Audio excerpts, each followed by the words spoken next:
আল্লাহ পাক বলেন তোমরা আমার দিকে মুখাপেক্ষী, কিন্তু আমি ধনী, আমি আল্লাহ পাক অভাব মুক্ত। সুবহানাল্লাহ।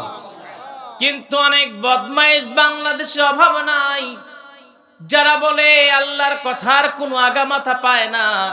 অনেক বদমাইশ আছে যারা আল্লাহরে গালি দেয়, তার নবীকে গালি দেয়, আল্লাহরে ফকির বলে গালি দেয়। আমার ভাইরা, আমার বন্ধুগণ শুনেন, এই দুনিয়ার প্রত্যেকটা মানুষের মনের যদি তামান্না, মনের যদি ইচ্ছাগুলো আল্লাহ পূরণ করে দিত, আল্লাহ পাক যদি প্রত্যেকটা মানুষের ইচ্ছাকে পূরণ করে দেয়, আল্লাহর ভান্ডার থেকে কি এক ইঞ্চি কমবে নাকি? কমবে? কমবে? কমবে না। বরঞ্চ গত বছর, তার আগের বছরে মানুষের মনের বড় চাওয়া ছিল একান্ত ভাবে, যেমন প্রোগ্রাম গুলোতে গেলে বলা হতো হুজুর আসেন একটা জিনিস দেখাই। কি দেখাবেন? বলে হুজুর দেখাই আসেন। নিয়ে যেত বিএনপির ভাই, জামাতের ভাইরা নিয়ে যেত।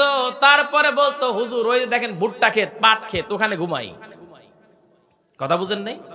ভুট্টা ক্ষেত, পাট ক্ষেতের মধ্যে ঘুমাই। কত বিএনপি, কত জামাতের ভাইরা আমাকে বলে হুজুর সন্তানটা হাত ছাড়তে চায় না, কিন্তু বাড়িতে থাকলে পুলিশ গ্রেফতার করবে এই ভয়ে এই পাট খেতে, ভুট্টা খেতে এসে ঘুমায়।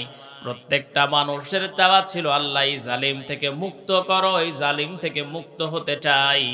বান্দা যখন আল্লাহর কাছে যখন এমন করে যখন চাইলেন, আল্লাহ পাক বললেন শোন, তোরা মন থেকে যেটা চাস সেটাই করে দিলাম। এই জানোয়ারকে আল্লাহ পাক ক্ষমতাচ্যুত করেছেন, ঠিক কিনা?